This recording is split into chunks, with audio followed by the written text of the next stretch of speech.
During World War II, there is one aircraft that is equally at home at 30,000 feet on a reconnaissance mission, as it is skimming at treetop level, taking the fight to the enemy's door.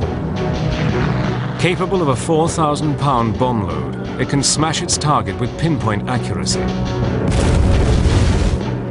or deliver a 6-pound shell against a U-boat. No one is safe from its fury. With a speed of over 400 miles per hour, Something behind.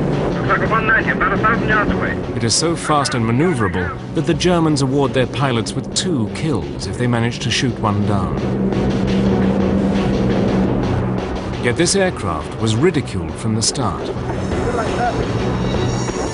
In a revolutionary leap of design, it has no armor, has only a pilot and navigator, and even more bizarre, it is built entirely of wood. But by the end of the war, nearly 8,000 of these aircraft had been built. It had won the hearts of all who had flown it, and had become a legend in its own lifetime. It was called the Mosquito. It was a thrill, absolute thrill, to be with those purring engines going, and you touch the stick to the left, it went to the left. It was superb. It was just a sheer joy to fly around with these 1,200 horses neighing on each side. It was a thing of beauty and a joy forever. It really was. Using extraordinary archive film and colour reenactments, Battle Stations goes into harm's way with the deadly Mosquito.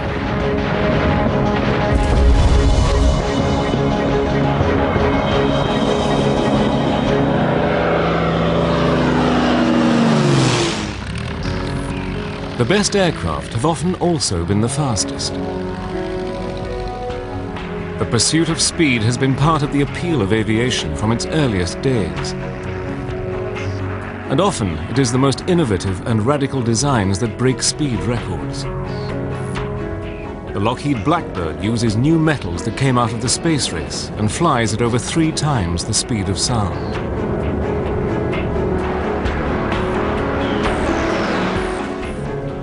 Throughout the 1930s, one company in Britain was also obsessed with speed, and it was one man's dream to use a radical material to build the fastest aircraft in the world.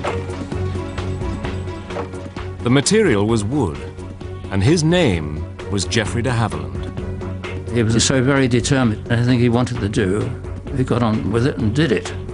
A real leader of people, not by driving them, but leading them from the front. As early as the 1930s, de Havilland knew that lightweight wooden aircraft were the key to greater speeds. In 1934, his twin-engine Comet won the London to Melbourne, Australia air race. With speeds of over 200 miles per hour, the aircraft flew halfway around the world in just 77 hours. A ship would take 4 weeks. From his experience of building the Comet, de Havilland began to have a vision of building a super-fast, high-precision bomber.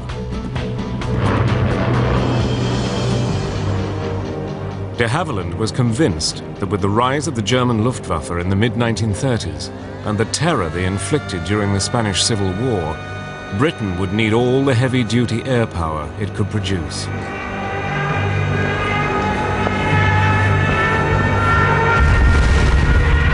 It took the British quite a while to realize that the Germans had innovative designs, monoplane fighters, but more importantly, they had medium bombers that were being developed, and they had, in effect, tested them in the Spanish Civil War from 1936 onwards.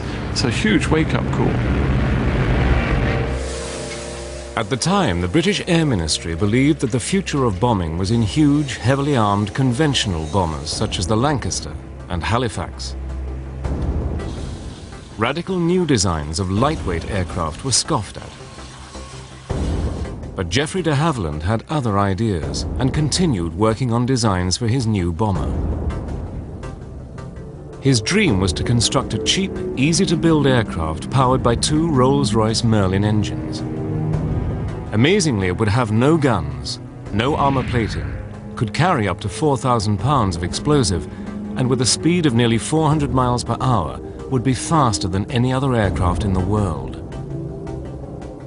But the most amazing concept of his vision was to build a warplane made entirely of wood. The aerodynamicists and the military men at the time ridiculed the idea, saying, "How can you build a modern bomber out of wood? How would it carry bombs? And how would it protect itself?" But de Havilland had all the answers. It wouldn't need to protect itself. Its defense would be speed. And as far as strength was concerned, pound for pound, timber has similar structural properties as aluminium and steel. There's a shortage in Britain in the late 1930s of metal workers, of people skilled in the new technologies of fighter aeroplanes, of bomber aeroplanes. What you did have, though, was a nation of cabinet builders, of woodworkers, of individual small craftsmen. But more importantly, you can actually mobilize all of these people to build it, and you can make it, in effect, a cottage industry. September 1939. With war in Europe, de Havilland is at last given the green light to build a prototype aircraft. Immediately, the de Havilland design team went into overdrive. Led by Ronald Bishop, they moved into a 17th century manor house called Salisbury Hall. This remote house was chosen to keep the new aircraft away from prying enemy eyes. By October 1939, work had begun on building a mock-up aircraft in the manor's enormous kitchen, and a hangar disguised as a barn was constructed at the western side of the moat. We were working often periods of time, 6.5 days a week, and at some periods from 7 o'clock in the morning till 7 o'clock at night. But they were racing against the clock. In the spring of 1940, Germany conquered France, and the British Army was swept off the beaches of Dunkirk. With the Germans poised for invasion, Britain was fighting for its survival. Every effort was focused on holding back the Germans, and de Havilland's wonder plane seemed destined never to leave the drawing board.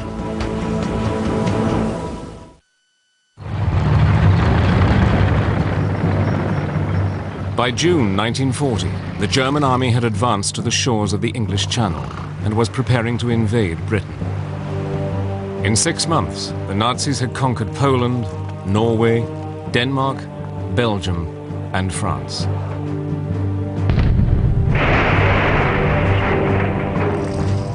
Britain was the only country left to face the onslaught of Nazi Germany.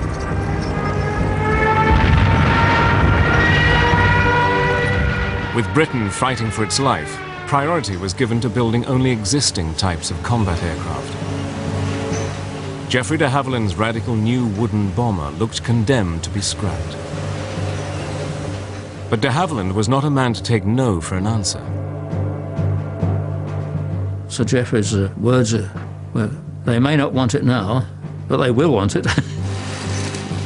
De Havilland persuaded the Air Ministry to let him continue as long as he did not use any of the vital materials required for the war effort.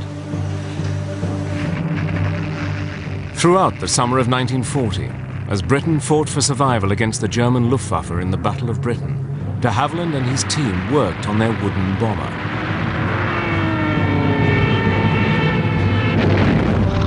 Finally, in December 1940, the aircraft was ready to be shown to the men from the ministry. It would be called the Mosquito. De Havilland had done the impossible. Using scraps from the British military machine, he had created the fastest aircraft in the world. We knew it would fly. We were absolutely confident it would. And the question is how much better than the Spitfire it would be. Of course, we said it would be, and it was. 20 miles an hour faster. The Air Ministry was so impressed with its performance that they placed an order for 150 Mosquitoes. It was an amazing contract for an untried and untested aircraft. It's almost an impossible task. It's a wonderful thing to change from they don't want it And so give us more and more. But it was de Havilland's vision of construction that answered this call and enabled the Mosquito to be built in vast numbers. A plan that was as simple in practice as it was visionary in conception. The aircraft was to be built like a model aircraft, with wood, plywood, glue and screws. Over 400 companies around Britain with woodworking craftsmen would make the various sections. The fuselage would be made in two halves before being bonded together. The wing would be assembled in one piece and then transported to the main factory for the final assembly. In all, over 6 tons of wood and nearly 50,000 brass screws were used in each aircraft. At 40 feet long and with a wingspan of 54 feet, a legend had been born. With a speed of 400 miles per hour, faster than any aircraft in the world, the Mosquito was ready to do battle. The RAF viewed these aircraft as too valuable to let just anybody fly them. Only the most experienced crews were selected. But for many of these men, powered by its 2 mighty Merlin engines, the Mosquito was unlike anything they had ever flown before. The purr of a Merlin is something to experience, it really is. And then we taxied out and took off. There you were, you suddenly look at the altimeter. The 1 minute you're down at 1,000 feet, next minute you're up at 30,000. She would climb at 2,500 feet a minute, and that was really going some. You had to get into a jet to fly anything faster than that. If you started to mishandle her, pushing and pulling, in no time at all you would over-control, and she would be like a mosquito. She would sting you. In July 1941, the first Mosquitoes to go into service were delivered as photo reconnaissance units. It had taken only 22 months from the first drawings to delivery. Unarmed, bristling with up to 5 cameras, these aircraft were soon sweeping all over Europe, evading anti-aircraft guns and fighters. The Germans had nowhere to hide. Nothing was safe from the Mosquito's prying eyes. Photo reconnaissance was vital. We're talking the days before satellites, the days when human intelligence on the ground was limited. It was difficult to get back good information. Before every single bomber command raid over enemy targets, they had to take pictures of the targets, and in fact had to report the weather as well. So the Mosquito was an ideal aeroplane for that. In fact, you could say probably it was the best aircraft for this. But it was as a bomber that the Mosquito came into its own. During the early part of World War II, bombing was a case of hit or miss. Aircraft flying at 16,000 feet would drop their bombs in huge numbers, trusting on flying skill, weather, and luck to hit their targets. But by mid-1942, the Mosquito bomber version was going to change all that. Relying solely on speed and height to outrun the enemy fighters, Mosquitoes could drop their bombs with pinpoint accuracy. Soon, Mosquitoes with payloads of up to 4,000 pounds, equivalent to a B-17 bomber, were an integral part of bombing missions. But to make the Mosquito even more deadly, they perfected the art of fast, low-level daylight raids. We had to be under 50 feet to be under the radar. That's the whole point of low-level operations, so the Germans don't know you're coming. And then, of course, you had to go low over the target as possible, so that you took them hopefully by surprise. Some daylight raids were flown at such low altitudes that Mosquitoes would often come back with strange souvenirs from their mission. Many of Aussie pilots come back with telephone wires draped round his tail wheel. I know I've come back with branches of trees that weren't planted in England. Mosquito squadrons were now becoming more and more daring in their attacks, none more so than the daylight raid against the Dutch Philips radio factory in Eindhoven. Intelligence had discovered that the Germans were using the factory for research into radar countermeasures and had to be destroyed. The raid would bring yet another unusual role for the Mosquito and its pilot.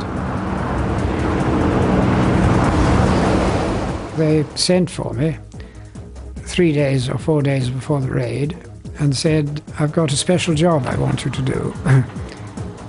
We've got a cameraman coming up, and I want you to fly with him down the Scheldt estuary, right down as far as Holland itself, and then turn round, come back, taking a film of the route, which we will all be taking to Eindhoven."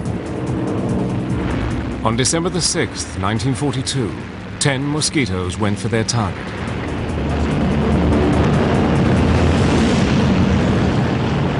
We went low level down the Scheldt estuary into Holland. And then just then we were approaching a place I think called Turnhout. And at that point we had to climb up to 1,000 feet. And then we turned to port, and up came the factory and went down in a screaming dive and dropped our bomb straight into it.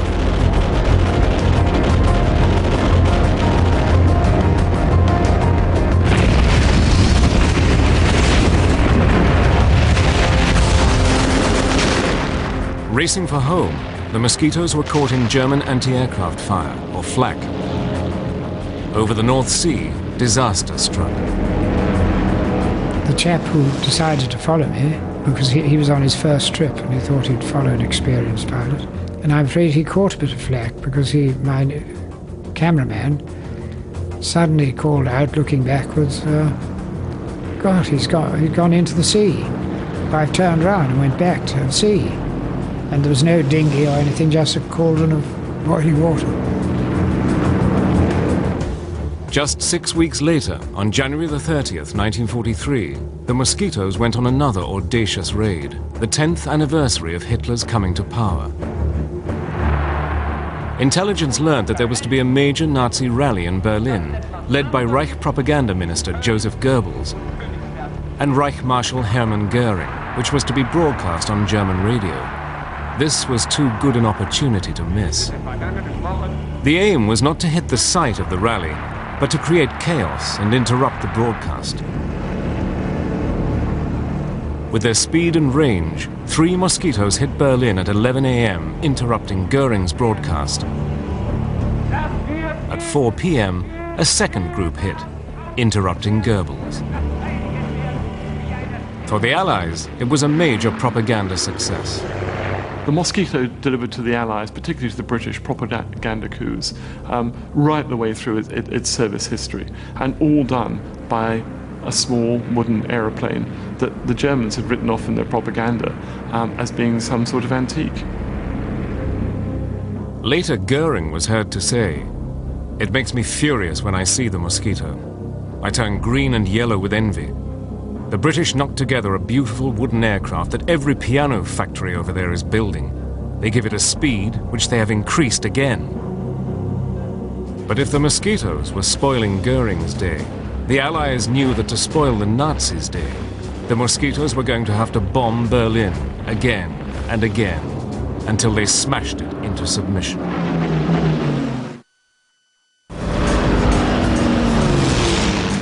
Ever since it went into service, the 400-mile-per-hour wooden Mosquito had been thrown into battle with devastating results. Whatever role it was asked to do, the Mosquito answered the challenge, always ready to take the fight to Hitler's doorstep. By mid-1943, the Mosquito was bombing Berlin on such a regular basis that the missions were known as the Berlin Express. But for the Mosquito crews, nothing was ever just a routine mission. We would take off after the Lancasters, perhaps 2 hours after the Lancasters had gone. And it was at that time that I really felt lonely. It was a very lonely feeling. And it was at that point that you could start thinking about what you were doing. You had to rely entirely on the navigator, who had radar aids and things like that. But then with the night closing in on you, suddenly began to realise that you'd left your homeland behind, and you were heading for you knew not what. After 2 hours, the much faster Mosquitoes caught up with the slow, lumbering Lancasters heading for Germany. Flying at 25,000 feet, the Mosquito crews looked down on the procession of bombers 7,000 feet below them. And then you would probably be treated to a sight you would rather not see, which was the German night fighter force intercepting the Lancasters. I mean, it's true to say that once the German night fighters found the bomber stream, they didn't let go. And they'd be there, hammering away at the flanks of the heavies, and you'd see a sheet of flame as a Lanc caught fire and then blew up. And this would be the melancholy procession to the target, and out of it too. It's just awful. But it was not only the night fighters that they had to get past. Like icy fingers of death, the German searchlights hunted for any Allied aircraft in the sky. The favourite thing for them to do was to pick up somebody with a searchlight and then fasten all other searchlights onto it. So it was like a moth in a candle flame, and it wasn't very long before you saw brr, brr, brr, one-way tracer going, and then an explosion as a Lanc or a Halifax went down. Suddenly, the most frightful glare suddenly hit the cockpit, and this blinding light, and I realized what it was, but at the same time, this bloody tracer came shooting past. So I just dived and twisted, and I got out of it. You could twist and turn if you wanted to, but generally speaking, they would hold you as you twisted and turned, follow you. The way to get out was to dive, so you could do a screaming dive and quickly fly away. Eventually, the Mosquitoes and Lancasters made it to their target. Having dropped their bombs and taken photographs, they then had to fly back through the searchlights before they reached Britain. For those crews who made it back, the RAF found a way of protecting them from the horrors of war. People came back shot up. And one thing I did notice about the bomber airfields, of course, no one was ever sick. You never saw an injured man around the place. If people arrived wounded, he'd be quickly spirited away. Everybody next day was there, booted and spurred and smiling. Nobody was dead, or if they were dead, they weren't there anyway. One squadron did nearly 200 missions within a year, and Mosquitoes bombed Berlin 220 nights in a row. By early 1943, a bigger, badder version of the Mosquito came into service, the fighter and night fighter Mosquito. Now armed with 4 .303 machine guns, it could lay down a devastating storm of fire. During early trials, it was found that the flash of the guns was so intense that it momentarily blinded the crews. Modifications overcame this, and because of the grouping of the guns in the nose, Mosquito pilots now had a terrific concentration of firepower. Soon these first night fighters were in action, and with their new radar guidance systems were wreaking havoc on German bombers. The timing couldn't have been better. In June 1944, a new devastating weapon hit Britain.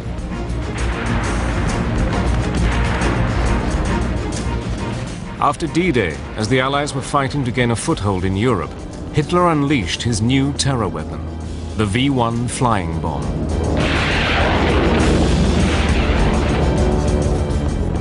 Flying at nearly 400 miles per hour, equal to the Mosquito's speed, and packed with high explosive, the V-1s were aimed at London. Once they exhausted their fuel, they crashed down on an unsuspecting target.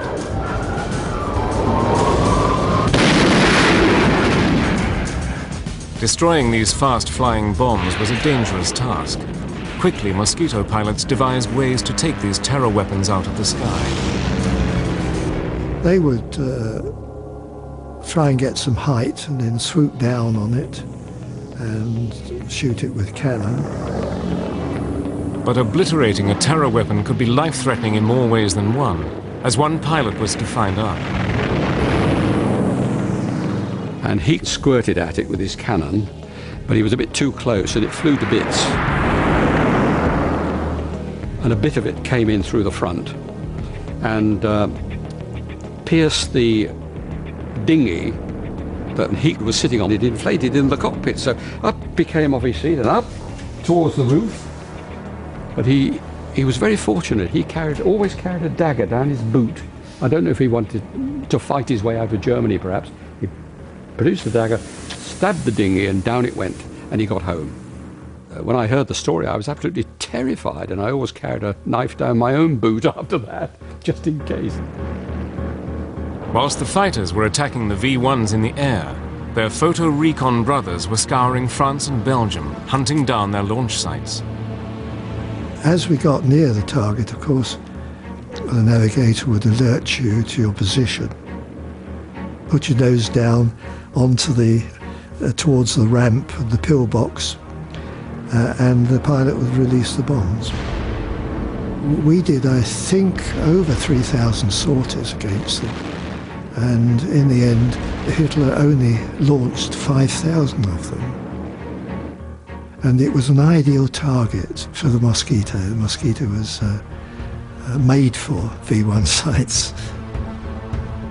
After just 9 weeks, the Mosquitoes had destroyed over 650 of these terror weapons. But the Germans were not beaten and were fighting as ferociously as ever.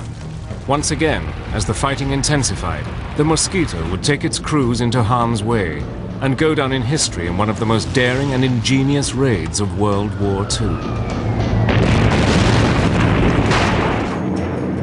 From its early days, Coastal Command had used Mosquitoes as a vital weapon against harbors, shipping, and vicious German U-boat packs. But by 1944, it had a bigger sting in its tail. Called the Tetsi Mosquito, this aircraft carried a Molin 6-pound cannon with a kick like a mule. Rate of fire was about 1 every 2 seconds. You could fire it separately, and that's an automated one, 1 every 2, or you fired it yourself, carrying 24 rounds. Very formidable weapon. It was armor piercing. You should have allowed yourself a range of 1,000, 1,500 yards for the target, but not to go closer than 600 yards. The reason why you shouldn't go in less than 600 yards is because you might get a bit of shrapnel from your own gun coming off the U-boat. Another weapon the aircraft carried were 8 60-pound rockets. When they unleashed these terrifying weapons, it was equivalent to a broadside from a light naval cruiser. Once on target, nothing was safe from these fearsome Mosquitoes. It seemed that there was nothing that the Mosquitoes were not called on to try. Always ingenious, the military were constantly planning different ways to use this unique wooden aircraft against the enemy. But the deeds that made the Mosquito a legend were the daring low-level precision raids against the German Gestapo. It was as if the Mosquito crews had declared a personal war against the hated Nazi secret police.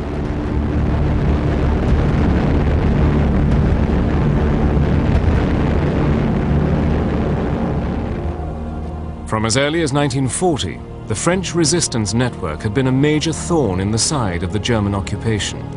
Its aim was to sabotage the Nazi war effort. By 1944, hundreds of these resistance fighters had been imprisoned at the notorious Amiens prison in northern France, and word had reached the Allies that on February the 19th, 200 French men and women would be executed. An ingenious plan was hatched. Mosquitoes would be used to bomb the walls surrounding the prison, so that the resistance fighters could escape.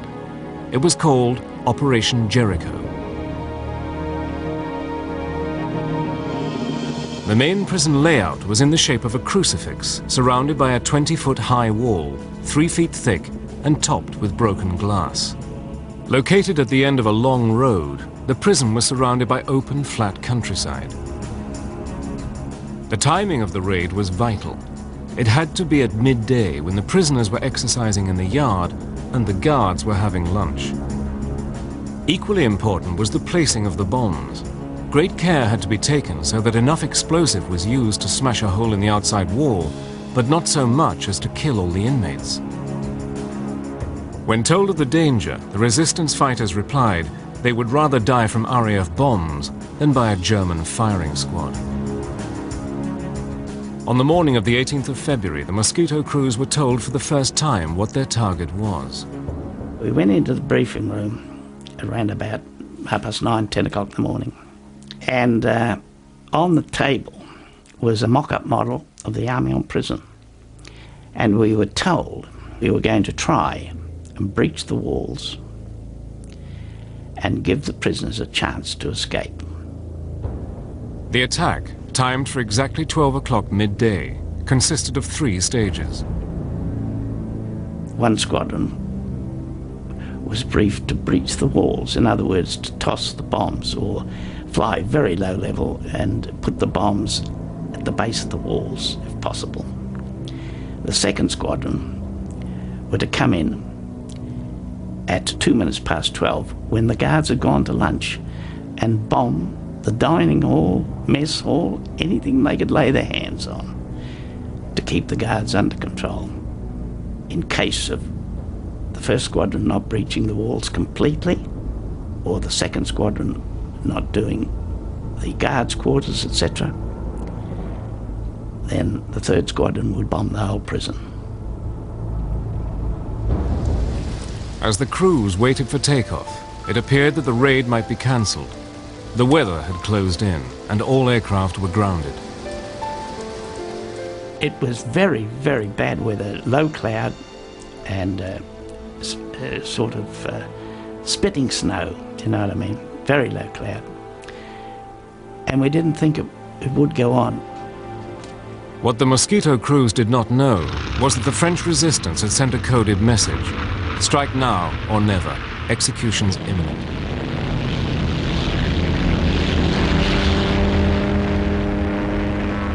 At the last possible moment, and with only 2 hours before the deadline, 18 Mosquitoes armed with a 500-pound bomb load took off in conditions worse than most of the crews had ever encountered. We climbed through the cloud, and above the cloud we just joined up and went back down onto the sea level across to France. Flying in 2 groups and at almost 0 feet, they swept across the English Channel. Amazingly, as they approached the French coast, the weather improved. It seemed that luck was on their side. When we got to France, it was covered in snow, of course, but it was clear. And we flew around and we picked up the road from Amiens to Albert. Long, straight road. And we settled down for the run-in. In the fields around the prison, French resistance fighters anxiously searched the sky, waiting for the Mosquitoes to help their comrades escape. We could see the prison ahead. And we got down very, very low indeed. And we were coming down to around about 190, 180 knots. With only minutes to go, and with the Germans completely unaware, the Mosquitoes neared the prison. We opened our bomb doors about a mile from prison, flying at about 10 to 15 feet. And we had to pull up, go over the walls. We let our bombs go, and they went through the base of the wall. I turned to starboard, and as I looked down, I saw the startled face of the machine gunner in the little cupola on top of the prison. We looked at each other, I suppose, and then I was down onto the deck in loose formation following the wing commander. The raid was a success, and the Mosquitoes had pulled off an amazing feat of courage. 255 prisoners escaped, but 37 were killed, along with 50 German guards. The Gestapo were vicious in their revenge, and 260 prisoners were killed in reprisal. The raid was a wake-up call to the Germans. As far as I can see, this was a brilliant piece of precision bombing. The first flight took out the walls, blew in the doors, allowed people to escape. The second flight took the walls down. In fact, they didn't need the third flight. I think it was a startling success because it would have demonstrated to the Germans that the Royal Air Force could place bombs wherever they wanted to across occupied Europe. The Mosquitoes continued to carry out their unique style of war against the Germans. It was a period that would see them operating deep inside occupied Europe. Using technology that was years ahead of its time, they hunted down the Nazis. No one was beyond the reach of the Mosquito. Throughout the long and bloody conflict of World War II, the 400-mile-per-hour wooden Mosquito was always at the front of battle, always taking the fight to the enemy. But it was the Americans that came up with yet another novel use for this versatile aircraft. Late in 1944, the OSS, the Office of Strategic Services, a forerunner of the CIA, took over 5 Mosquitoes to work with their agents in occupied countries. Because the war was moving so rapidly, intelligence was having a hard time knowing exactly what the enemy was doing. Only agents behind enemy lines could supply this information. It was vital that these agents got this information back. Using Morse code was no good, as the Germans could easily detect it. Something else had to be found. 2 American scientists had developed a transmitter that enabled an agent to talk to an aircraft. Called the Joan Eleanor system after one of the scientists' wives, it was an early version of the mobile phone. By transmitting on a waveband so narrow, the Germans could only detect the agent if they were within 50 feet of him. But the ingenious part of this plan was the Mosquito. With its speed and height, it could fly undetected along a predetermined 150-mile line, listening for the agent's message. Deep inside the Mosquito was an OSS operative. Within the fuselage, there was hardly enough room to move, and I was sitting almost on top of a big fuel tank. The petrol in there would expand and would come out on a special valve, and I could see it down there bubbling. And that was petrol. When you switched on your suit, you always expected a spark, boom. But we were so high that there was very little oxygen in the air. When the Mosquito got to the area, the OSS operative would begin calling the agent. This is 5278, 5278, calling Z313131, and then wait for him to say, yes, I'm here, and give me the answering code. Sometimes the Mosquito would fly along the designated route for hours on end before the agent answered. When you heard them, it was exciting. It was, look, I've got him, finally. Confirmed who he was, and his short messages would be such and such a unit is there, and they're going west on highway number so-and-so, and it's 2 battalions or whatever it is, and and we could get it back in 3-4 hours. But many times the agent never answered. Sometimes they could not find a safe place in which to send their message. Sometimes no one ever knew. Well, when time was up, and the pilot knew just how much petrol we had, we'd turn around, go back. The Mosquito had for a long time been the weapon of choice as a pathfinder for the bombers. But as a low-level marker, it was second to none in helping annihilate the German war machine in France. To enable precision bombing and to reduce civilian casualties, the Mosquito would fly with the squadrons of heavy bombers. As they neared their drop zone, the bombers dropped flares which illuminated the sky, and the Mosquitoes dived down to identify their individual targets. So 4 of you were coming in, and the rule was that the first one who saw it called tally-ho. Just that. You then positioned yourself and dived on one end of the target. And when you judged that you were at the right position above the ground, which was probably at about 1,000 feet, you were coming down at quite a speed after all, you pressed the button and away went 4 500-pound markers. And down they went, and made a great blob of red on the ground. You got the hell out of it. Only when the target was ringed in red marker bombs would the Mosquito leader call up the oncoming bombers. But one of the Mosquito's most demanding roles was that of interdiction, the cutting off of enemy supplies. Nowhere was this more graphically demonstrated than in the days leading up to and after June the 6th, 1944, D-Day. As Allied troops fought a bloody battle to gain a foothold in France, the Mosquitoes hunted independently, seeking out enemy supply lines.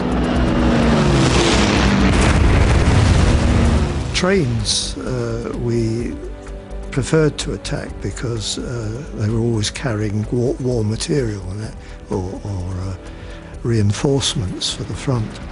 Sometimes you could attack a train going into a tunnel, and you'd get the other end of the tunnel and wait for it and shoot it up as it came out.